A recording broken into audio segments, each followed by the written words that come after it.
আসসালামু আলাইকুম প্রিয় শিক্ষার্থী বন্ধুরা, দেখো আজকে আমরা বাংলাদেশ ও বিশ্ব পরিচয় পঞ্চম শ্রেণী অর্থাৎ পঞ্চম শ্রেণীর বাংলাদেশ ও বিশ্ব পরিচয় এই ক্লাসটা আজকে আমরা তোমাদের সাথে শেয়ার করব। ওকে, তাহলে চলো, যারা ক্লাস 5-এ পড়ো এবং তোমাদের বাংলাদেশ ও বিশ্ব পরিচয় এর একটা টপিকস নিয়ে আজকে আমরা আলোচনা করব।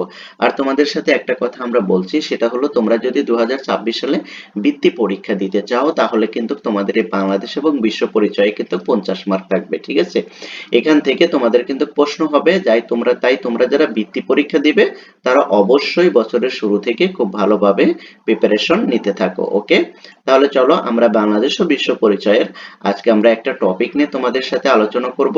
আর আমরা কিন্তু আলোচনা করে থাকি সাধারণত তোমাদের শর্ট কোশ্চেন, বড় কোশ্চেন এবং কি ধরনের কোশ্চেন তোমাদের ভিত্তিতে হতে পারে এ সকল কিছু নিয়ে কিন্তু আমরা টেকনিক বেসিক আলোচনা করে থাকি। তাই তোমরা যারা বৃত্তি পরীক্ষা দিবে তাদেরকে আমরা অবশ্যই বলবো যে তোমরা শেষ অবধি পর্যন্ত আমাদের সাথে থাকো এবং আমাদের চ্যানেলে যে ভিডিওগুলো আপলোড করা হয় সেগুলো তোমরা দেখো। এখান থেকে তোমাদের বৃত্তির জন্য অনেক কিছু তোমরা এখান থেকে শিখতে পারবে। ওকে, তাহলে দেখো এই যে সূচিপত্রটা দেখো, সূচিপত্র দেখলে তোমরা বুঝতে পারবে যে তোমাদের প্রথম কি রয়েছে, জলবায়ু পরিবর্তন। রাইট, এই এই টপিকসটা নিয়ে আজকে আমরা তোমাদের সাথে আলোচনা করব। তাহলে চলো আমরা আর কথা না বাড়িয়ে সামনের দিকে অগ্রসর হই, দেখি এখানে কি কি টপিকস আছে। ওকে, দেখো এই যে প্রথম অধ্যায় জলবায়ু পরিবর্তন। এবার দেখো জলবায়ু পরিবর্তন বলতে তুমি কি বোঝো, নাকি এখন জলবায়ু তুমি কি বোঝো কিনা, দেখো এগুলো নিয়ে আমরা বিস্তারিত আলোচনা করব। তার সাথে দেখো জলবায়ু পরিবর্তন ও সামাজিক প্রভাব। ওকে, দেখো আমরা প্রথমে বোঝার চেষ্টা করব যে জলবায়ুটা কি। জলবায়ুটা হচ্ছে হলো আবহাওয়া। ঠিক আছে, এই যে আমাদের দেখো শীতের দিনে শীত বেশি পড়া, গরমের দিনে গরম বেশি পড়া, তারপরে বৃষ্টির দিনে অধিক বৃষ্টি হওয়া, যে পরিমাণ বৃষ্টি আগে হইতো না কিন্তু এখন অনেক বেশি হয়। মানে এই যে জলবায়ু অর্থাৎ যে শীতের সময় যদি অতিরিক্ত মাত্রায় শীত পড়ে তাহলেও এটা কি বুঝে নিবে যে জলবায়ু পরিবর্তন হচ্ছে। আবার অতিমাত্রায় যদি বৃষ্টি হয় সেটাও জলবায়ু পরিবর্তনের কারণেই হয়। আবার অতিমাত্রায় যদি গরম পড়ে এক বছর তাহলেও সেটা মনে করবে যে এটা জলবায়ুর প্রভাবেই হচ্ছে। এবার দেখো জলবায়ুর প্রভাবে পরিবর্তন সামাজিক প্রভাব। দেখো জলবায়ুর পরিবর্তনের কারণে আর্থসামাজিকে কি কি প্রভাব পড়ে সেটা একটু দেখো। দেখো আর্থসামাজিক বলতে কি বোঝো, আর্থসামাজিক বলতে হলো আমাদের সমাজে আমাদের পরিবারে এর কি প্রভাব পড়ে বা আমাদের অর্থনীতিতে কি প্রভাব পড়ে সেটা বলছে। অর্থাৎ জলবায়ুর পরিবর্তন অর্থাৎ জলবায়ু যদি বেশি হয়ে যায়, দেখো যেই বছর অধিক পরিমাণে বৃষ্টি হয় তাহলে সেই বছর কি হয়, বন্যা বেশি হয়। রাইট, তো বন্যা যদি বেশি হয় তাহলে আমাদের আবাদি ফসলের যে ফসলগুলো আছে সেগুলো কি হয়ে যায়, তলিয়ে যায়, পানির নিচে চলে যায়। যার কারণে কি হয়, আর্থসামাজিকে দেখো আমাদের সবজির দাম বেড়ে যায়, তারপরে চাউলের দাম বেড়ে যায়। তাহলে কি হয়, এটা কি আমাদের আর্থসামাজিকে কি হয় না, প্রভাব পড়ে না? এই প্রভাবগুলোকেই বলা হয় হলো আর্থসামাজিক প্রভাব। যেমন দেখো অনেক সময় আমরা কাঁচামরিচের, বর্ষাকালে কাঁচামরিচের দাম বেড়ে যায়, পেঁয়াজের দাম বেড়ে যায়। এগুলো কেন বেড়ে যায়, কারণ ওই যে যেই সময় পেঁয়াজ এবং কাঁচামরিচ চাষ করা হয়, ঠিক আছে, ওই সময় যদি অতিরিক্ত যদি খরা হয় তাহলে কি সে সময় কিন্তু এগুলো ভালো হয় না। ফসল যদি ভালো না জন্মায়, পর্যাপ্ত পরিমাণে যদি রোদ হয় বা খরা হয়, এতে করে কি ফসল জন্মানো সহজ হয় না, ফসল কম জন্মে। আর ফসল কম জন্মলে তাহলে কি হয়, আমাদের সামাজিকে এটার প্রভাব পড়ে। যেমন এগুলোর দাম বেড়ে যায়, তখন আমাদের কি ইনকামের চেয়ে ব্যয় বেড়ে যায়। এটাও কিন্তু আর্থসামাজিক পরিবর্তনের ভিতরে পড়ে বা প্রভাবের ভিতরে পড়ে। ওকে, এবার দেখো এই যে ছবি দেখো একটু, এই যে দেখো অত্যাধিক মাত্রায় বৃষ্টি হচ্ছে, তারপরে এই যে দেখো প্রচুর পরিমাণে কি হচ্ছে, গরম পড়ছে, যার কারণে দেখো সে কিন্তু মাটিতে বসে পড়েছে এবং তাকে অন্য ফ্রেন্ড হেল্প করছে। তারপরে দেখো এই যে খরার কারণে মাটি ফেটে যাচ্ছে, মানে অত্যাধিক গরমের কারণে সূর্যের তাপের কারণে মাটি ফেটে যাচ্ছে। তারপর দেখো এই যে অধিক বৃষ্টির কারণে কি হচ্ছে, এই যে বর্ষা হচ্ছে, রাস্তাঘাটে পানি চলে এসেছে। এগুলো আমরা ঢাকায় যারা বসবাস করি তারা কিন্তু এগুলো দেখতে পাই। দেখছো, এগুলোই হলো তোমার হলো সামাজিকে এই যে জলবায়ুর পরিবর্তনের প্রভাব। ওকে, এরপরে দেখো এবার উপরের ছবিগুলো পর্যবেক্ষণ করে ছবিতে কি ঘটছে তা লেখো। দেখো এবার তুমি 1 নম্বর ছবিতে কি ঘটছে সেটা দেখো। এই যে এখানে প্রচুর পরিমাণে বৃষ্টিপাত হচ্ছে, বজ্রপাত হচ্ছে, এটাও জলবায়ু প্রভাবের কারণে হচ্ছে। 2 নম্বরে লিখবা তুমি কি, 2 নম্বরে লিখবে যে এই যে এখানে দেখো প্রচুর পরিমাণ কি হয়েছে, সত্যতা কি তাপ পড়েছে, যার কারণে এই যে একে কিন্তু গরমে অতিষ্ঠ হয়ে কি হচ্ছে, একে পানি খাওয়াচ্ছে বা স্যালাইন খাওয়াচ্ছে। ঠিক আছে, এটা তুমি এখানে লিখবে। তারপর 2 নম্বরে প্রচুর পরিমাণ রোদ হওয়ার কারণে দেখো দেখো এই যে এখানে মাটিগুলো সব ফেটে গেছে, চৌচির্ণ হয়ে গেছে, এগুলো তুমি এখানে দিতে পারো, ঠিক আছে। তারপরে দেখো এখানে দেখো অধিক বৃষ্টির কারণে এই যে 4 নম্বরে দেখো কি হয়েছে, পানি রাস্তায় উঠে গেছে, বাচ্চা পোলাপান এবং স্কুলের ছাত্রছাত্রীরা ঠিক মতো যেতে পারছে না, রিক্সা চালাতে পারছে না, এই প্রভাবগুলো এখানে তুমি লিখে দিবে। ওকে, তারপরে আসো এবার আমরা বাংলাদেশ ও বিশ্ব পরিচয়ের এই যে এখান থেকে আমরা একটু পড়ার চেষ্টা করব। দেখো আগামীকাল সকালবেলা আকাশ রোদ্দুজ্জ্বল থাকবে, বায়ু শান্ত থাকবে, দুপুরবেলা আকাশ মেঘলা থাকবে এবং রাতে বৃষ্টি হতে পারে, এটি আগামী দিনের সম্ভাব্য আবহাওয়া চিত্র। অর্থাৎ দেখো আজকে মনে করো তুমি সন্ধ্যার সময় এটা শুনলা যে আগামীকাল সকালবেলা আকাশ রোদ্দুজ্জ্বল থাকবে, বায়ু শান্ত থাকবে, দুপুরবেলা আকাশ মেঘলা থাকবে এবং রাত্রে বৃষ্টি হতে পারে।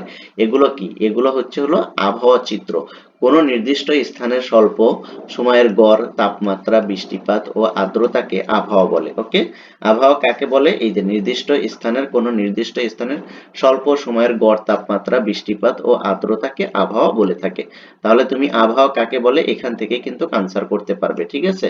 তারপর দেখো সাধারণত একটি অঞ্চলে 30-35 বছরের আবহাওয়া পর্যবেক্ষণ করে জলবায়ুর হিসাব করা হয়।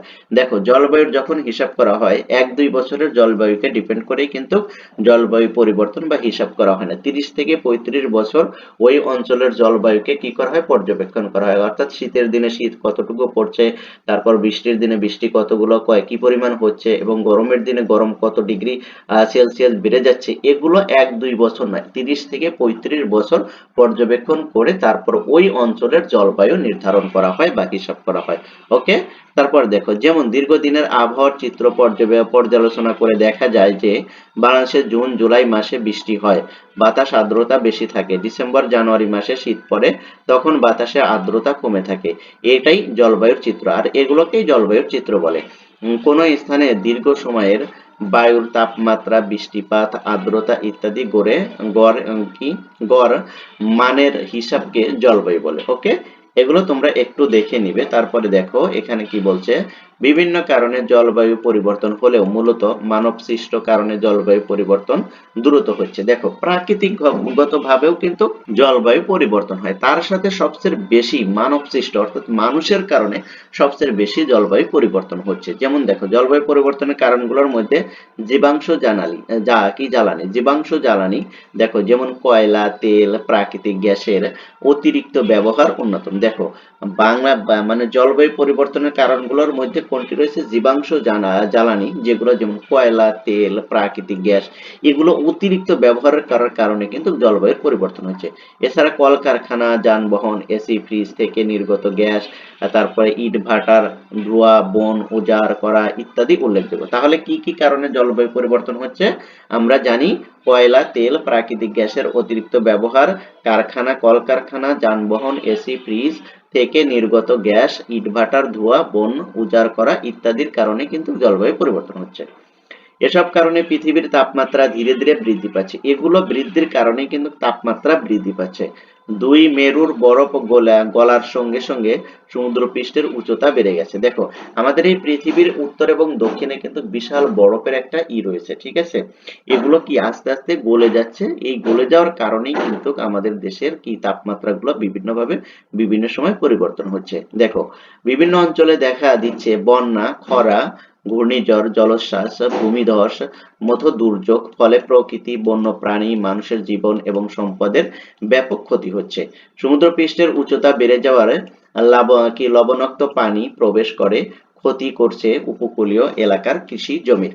কম বৃষ্টিপাত, অধিক পানি ব্যবহারের ফলে ভূগর্ভস্থ পানির স্তর নিচে নেমে যাচ্ছে, ফলে শুকিয়ে যাচ্ছে ফসলের মাঠ। দেখো এগুলোর কারণে কিন্তু আমাদের দেশে কিন্তু সমুদ্রপৃষ্ঠের পানি বেড়ে গেছে এবং লবণাক্ত পানি প্রবেশ করছে কোথায়? আমাদের উপকূলীয় অঞ্চলে, কৃষি জমিতে, যার কারণে কিন্তু কৃষি জমি কিন্তু তার উর্বরতা হারাচ্ছে এবং কৃষি জমিতে যে চাষাবাস করা হতো সেগুলো কিন্তু আর করা যাচ্ছে না।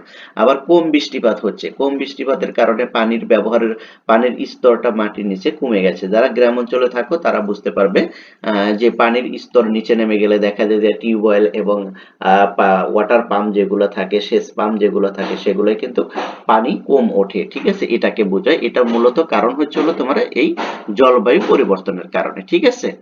তারপরে আরেকটু আছে, দেখো জলবায়ু পরিবর্তনে বেশি হলে দুর্যোগ আশঙ্কাও বেড়ে যায়। সমুদ্রপৃষ্ঠের উচ্চতা বেড়ে গেলে অনেক এলাকা পানির নিচে স্থায়ীভাবে তলিয়ে যায়। তারপরে খাদ্য নিরাপত্তা হুমকির সম্মুখীন হতে পারে। সুপ্রিয় পানির প্রভাব দেখা দিতে পারে। ঠিক আছে, এই যে আমরা যে পানি খাই সে খাবার পানিরও কিন্তু কি হতে পারে, স্বল্পতা দেখা দিতে পারে। সেটা এই জলবায়ুর কারণেই কিন্তু হয়ে থাকে। ঠিক আছে, এরপরে আমরা এই যে এগুলো নিয়ে আলোচনা করব। ঠিক আছে, আজকে আমরা এতটুকুই আলোচনা করতে চাচ্ছি। পরবর্তী ভিডিও না আসা পর্যন্ত তোমরা ভালো থাকো, সুস্থ থাকো, এটা কামনা করি। আর তুমি যদি আজকে আমার এই ক্লাসে নতুন এসে থাকো তাহলে অবশ্যই চ্যানেলটি সাবস্ক্রাইব করবে এবং ভিডিওটি কি করবে, লাইক কমেন্ট শেয়ার করে দিয়ে তোমার ফ্রেন্ড সার্কেলকেও দেখার সুযোগ করে দিবে। Thank you so much. আল্লাহ হাফেজ।